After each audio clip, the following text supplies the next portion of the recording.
జమ్మూ కాశ్మీర్లో త్వరలోనే అసెంబ్లీ ఎన్నికలు జరుగుతాయని, ఈ ప్రాంతానికి త్వరలో రాష్ట్ర ప్రతిపత్తి పునరుద్ధరిస్తామని ప్రధాని నరేంద్ర మోదీ ప్రకటించారు.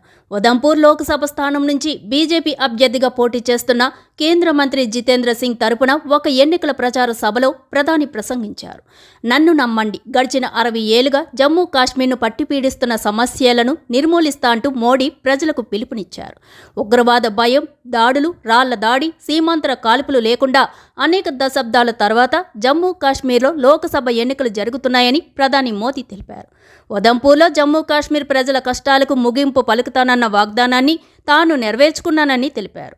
2019లో కేంద్రంలోని బీజేపీ ప్రభుత్వం రద్దు చేసిన రాజ్యాంగంలోని 370వ అధికరణను జమ్మూ కాశ్మీర్లో పునరుద్ధరిస్తామన్న కాంగ్రెస్, ఇతర ప్రతిపక్షాల ప్రకటనను ఆయన సవాలు చేశారు. జమ్మూ నుంచి పోటీ చేస్తున్న జుగల్ కిషోర్లను గెలిపించాలని ప్రధాని ప్రజలకు విజ్ఞప్తి చేశారు.